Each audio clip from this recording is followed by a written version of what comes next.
Yo, what up, you guys? It's your boy the Kryptonian Saiyan here, bringing you a review for One Piece chapter 228. And this was once again a very fun chapter to read, and yet at the same time, Oda manages to mix in some very important life lessons or teaching moments, as I like to call them. And for me, this is one of those chapters. Some of you guys would say, why would you give this 4 out of 5, bordering on a 5 on a 5? It's because of just the great mix and everything. The chapters like this are why I like One Piece, because there's just so much to dive into, and yet at the same time the plot kind of moves forward without you even realizing it, because you just get so caught up in what's happening. And because these characters are so fleshed out to this point, you're able to kind of roll with their different quirks at this point. So this is really good. I mean, obviously, 228 chapters into a series, you really would think, hey, the author's already gotten, the characters' personalities in. They should be growing. And yet with One Piece, it just seems like we're continually getting an extra layer added onto these characters with each experience that they have. So with that out of the way, I want to jump right into the chapter, guys. So one of the things I thought was very interesting is how Masira's brother's like, hey, you're still alive. And Masira's like, what the hell, dude? How do you say that? And I like that simply for the fact that when you look back on it, it's almost like Oda saying, hey, strap yourselves in, because this is going to be one of these chapters where you're going to laugh your ass off for a little bit. And once again, we see how Oda mixes in the comedy before he gives you something serious. It's just like heavy hand, soft hand. So I like that, because what we end up seeing is as soon as these two show up, they say, hey, we got to go check on the boss. The boss ends up being Cricket.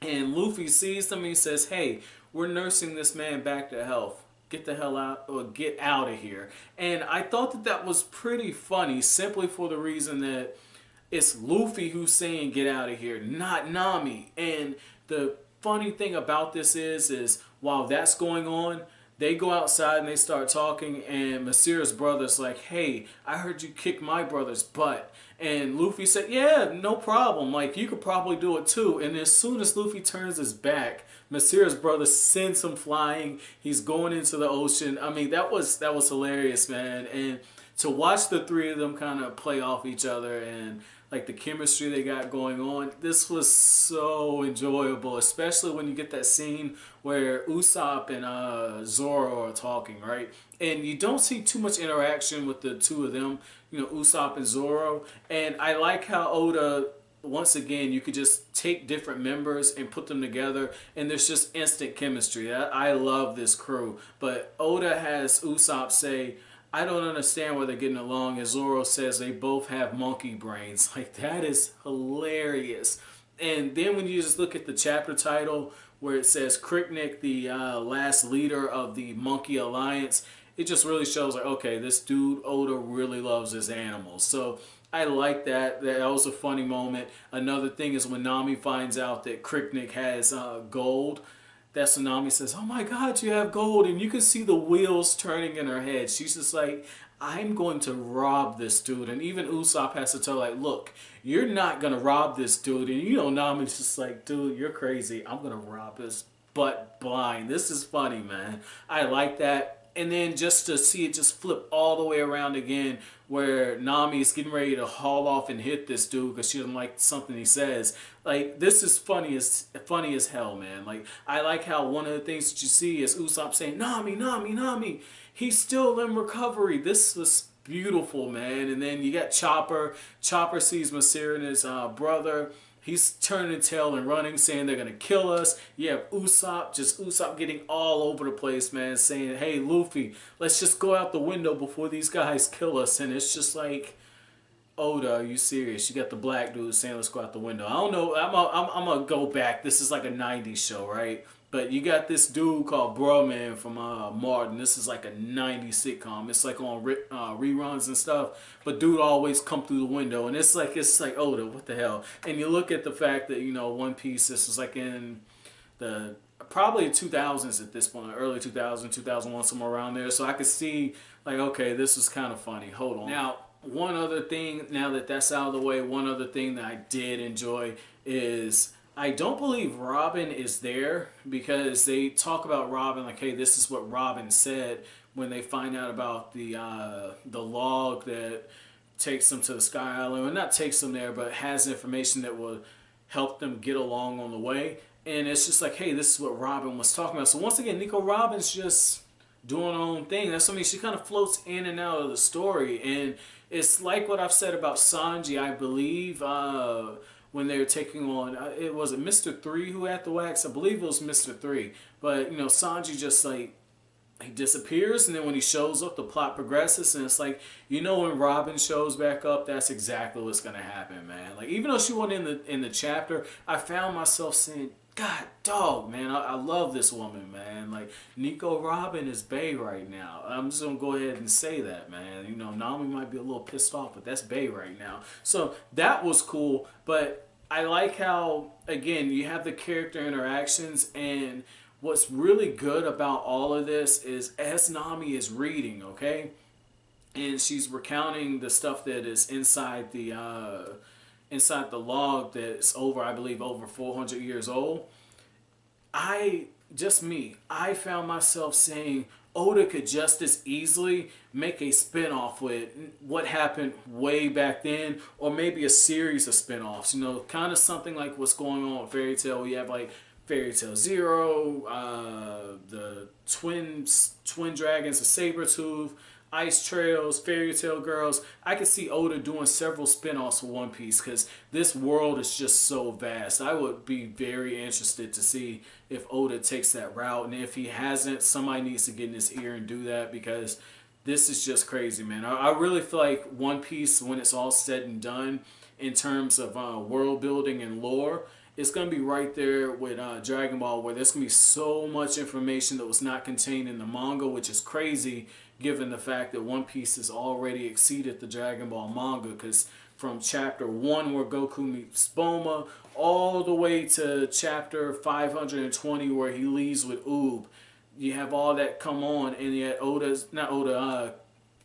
Toriyama had to release, I believe, 3 super exciting guides or guidebooks all together, and it's all different information that wasn't in there. And I could see Oda having to do something like this because there's just so much, and you can tell that he's leaving stuff out, especially when you read the Q&As beforehand, like before each of the chapters in the volumes. It just really seems like there's more to what's going on, but Oda, for pacing reasons, couldn't slip this into the chapters. So that was cool. Another thing that I found very interesting was the fact that Masira basically tells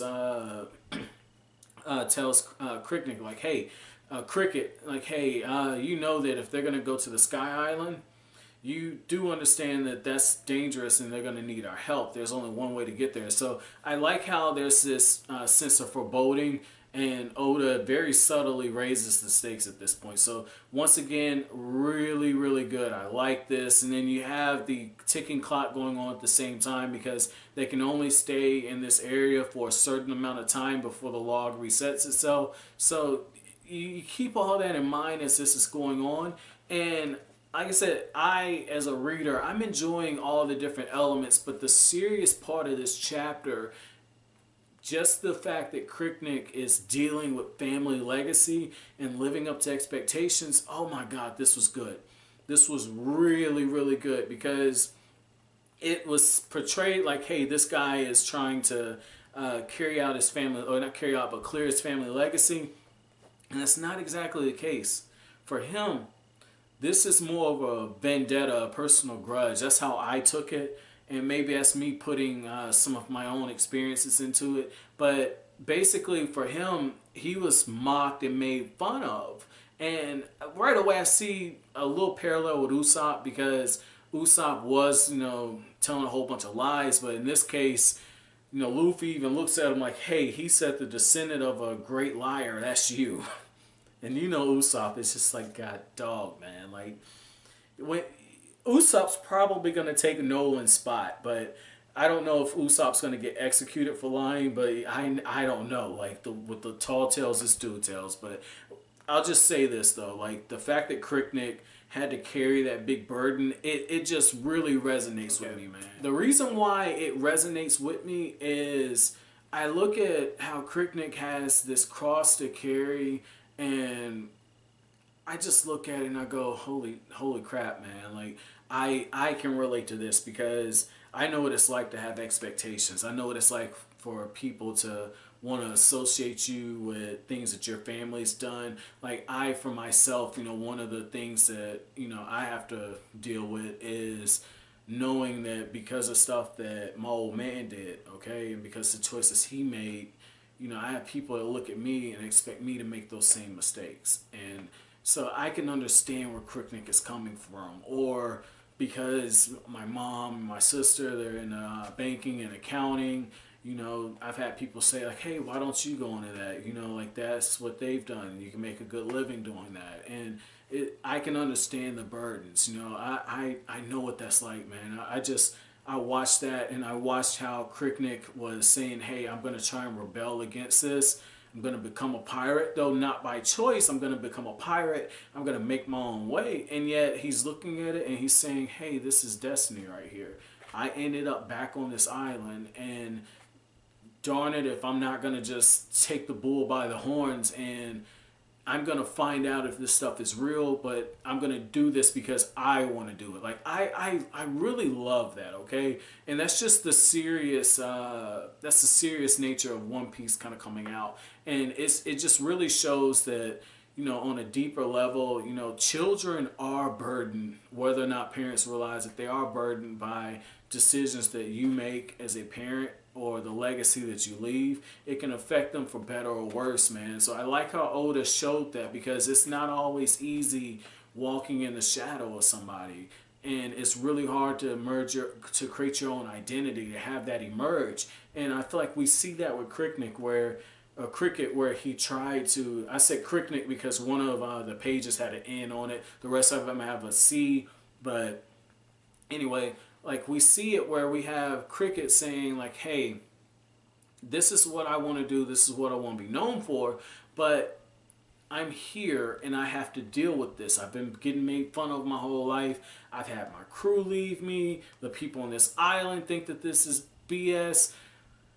I've got to change things myself. So I love that, man. I love that. And I know you guys said this is going to be a short arc, so I'm really hoping that we get more of this going forward. But my chapter question for you guys is there, in your personal life, okay, is there some type of shadow that you're walking in? Is there somebody that you're following or shooting after? And if that's the case, how's that going? If it's too personal, just answer with a yes or no. But as always, guys, if you like anything I have to say, hit that like button, comment, rate, subscribe, share. I will greatly appreciate it. That's it. Thanks for watching Kryptonian Sane. Have an awesome day.